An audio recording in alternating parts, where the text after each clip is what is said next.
The good news for the Golden State Warriors. At the time, they were 15-15 from the free throw line. Steph had his second longest streak from the free throw line, and they were a third quarter team being a plus 50 in third quarters. Well, tonight they lost the third quarter, and overall they lost the game to Ryan Rollins and the Milwaukee Bucks as Ryan Rollins went for a career high 32 points, 8 assists, and the Warriors are now 0-2 on the road. They'll need to bounce back Saturday against Indiana as we welcome everybody to a very spooky or groovy Toyota Warriors postgame live. Those spooky hours at Pfizer 4 for the Warriors, no doubt about that, as they lost by 10. That's an NBA champion, Festus Ezeli. I am Bonte Hill.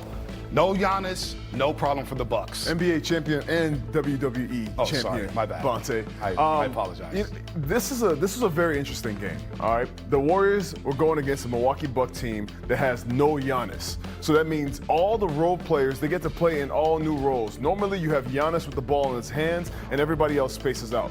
Tonight, it was the Ryan Rollins show, okay? He came out with 32 big points, but even more importantly, he had 8 assists. Those 8 assists was getting everybody else on the court comfortable, getting the Milwaukee Bucks in the game. Him and Cole Anthony, the Warriors could not guard either one of them. They kept living in the paint for the Warriors, and they kept spraying out to other guys.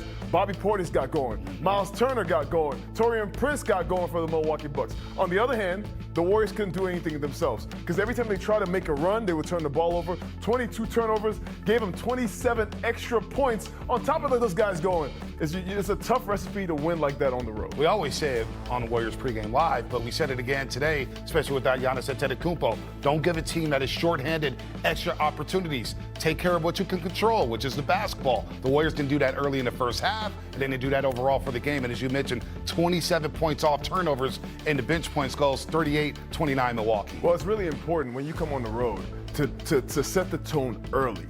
On a team like this, they're not playing with, they don't have this, everybody has the green light now. Right. The superstar's not in the game, everybody gets to play their game. And so you cannot let them, the Warriors had 5 turnovers coming out the game. It was like the first 5 minutes of the game. They could never get themselves into rhythm, and they kept giving easy chances to the other team. Getting layups on the other end, then they got rolling. Now it's harder to stop Bobby Portis. He's getting layups, he's getting, hook shots, he's getting 3-point shots. Then Taurean Prince gets going. Then Cole Anthony gets going. So it was just a long night for the Warriors. The defense couldn't do anything. On the other end, Jonathan Kuminga tried to do his best to bring the team in. He had 24 points. Steph Curry came alive in the second half. He had 27.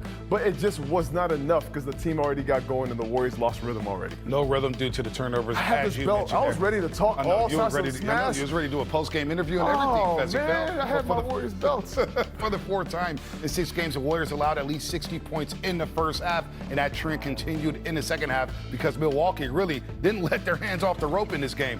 Third quarter, the Warriors kept rolling. Steph Curry at one point has scored 10 consecutive points, and they were up 4. They were feeling good about themselves. As we said, the Warriors were a third quarter team, a plus 50 entering tonight. But then Milwaukee said, not tonight, not without Giannis. We're going to go ahead and steal this game. You see Cole Anthony down the lane with the floater. He scored 16 off the bench with 7-15 overall from the floor, and the Bucks ended the third frame. They flipped the momentum with the 12-0 run.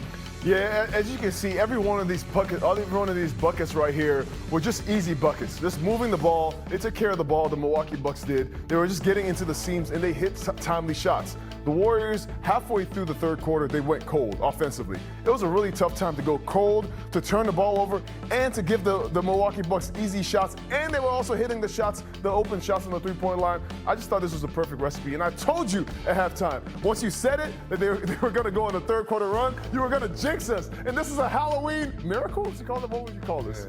I mean, trick or treat, right? I mean, also jinx Stephen Curry. You can blame me, folks, for Stephen Curry missing that free throw in the 4th quarter because he had made 56 consecutive, the second longest streak of his career. But we pick up the crunch time tape. And interesting, Fezzi, the Warriors started Stephen Curry in the 4th quarter. Did that last Friday night in Portland. He usually takes the first few minutes of the 4th quarter off. Well, he started tonight in the 4th quarter to try to give the Warriors a jolt. Here you see the crunch time tape. Warriors down 5, a Steph 3. Next thing you know, Fezzi, he said, maybe the Warriors will steal this game. But Milwaukee and Ryan Rollins had an answer all night long. Ryan already got going. This is an NBA player. And I told you before the game, he is a guy that got traded. He took this personally. You're playing against a team that you used to play for, and you get all the time with the green light.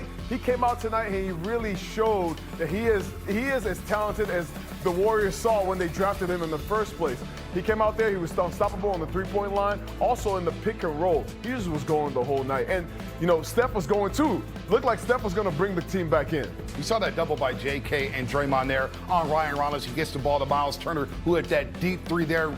Miles Turner with his best game in his Bucks tenure, 17 points, 7 rebounds, 3 assists, and you saw the offensive rebound where A.J. Green missed a 3. Then he relocates, they grab an offensive rebound, he sinks it, and the Warriors lose as they drop to 4-2 on the season. Again, Ryan Rollins. What did they say? Always say, Fezzi? Oh, they didn't want you. They didn't want you. They didn't want you. No, what I was thinking about in my mind, Bonte, if you think of a boxing analogy, think about it. A bigger guy going against a smaller guy. If the bigger guy starts to retreat, the smaller guy is going to get more comfortable, going to get more arrogant is the word, and he's going to get more confident.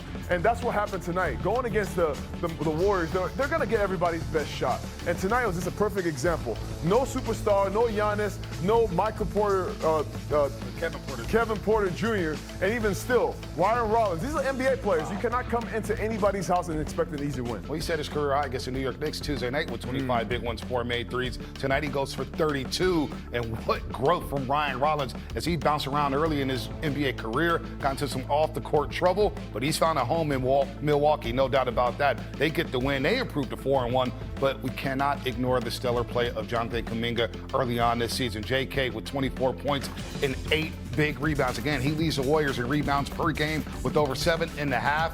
And he was efficient, Fezzi, 7 of 11, 2 for 4 from the three-point line. The one bugaboo wasn't turnovers tonight, but JK continues to excel in the starting lineup. It's really interesting, Bonte. JK is starting to become the stable force for the Warriors. Every time you get the ball in his hands, he is a mismatch for everything. This is the reason why they call him Baby Giannis. He's a mismatch when you put him on a guard. When a guard is on him, he can post him up and score. You saw that tonight against Shepard.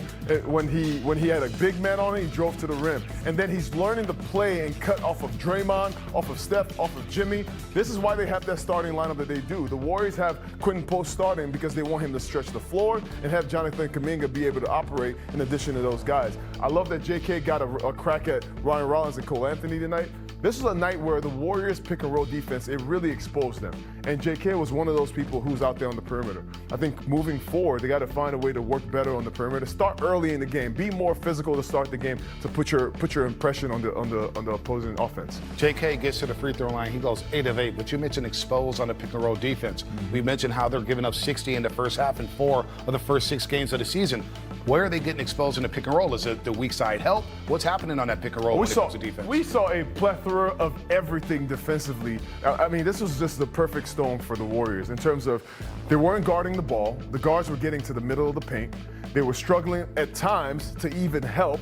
A couple of the guards, Cole Anthony had one of the plays in the third quarter where he drives from coast to coast, gets a wide open layup. So no help there and no stopping the ball on that side. And then also when they rotated, they were struggling to get out to the three-point shooters. I think the Warriors got to get back to their principles because if you have these, I mean, every night you're going to face shooters on the other end. You got to make sure that you shut them down early in the game and helping and being there exactly on time on defensive end. That's what's going to do that to start the game. Yeah, the Bucks shoot 41% from the three-point line, 19 of 46. And Steph, as you mentioned, Fezzi, he got going in the second half after a slow start here. Look, in the back-to-back, his scoring wasn't needed. Tonight, they needed Stephen Curry to go ballistic offensively, and he nearly willed them back into this basketball game. Well, he'll look at the stat sheet and say, I have to be better than 8 of 19. He was 4-10 from the three-point line, 6 rebounds, 4 assists. But overall, like you mentioned, Fezzi,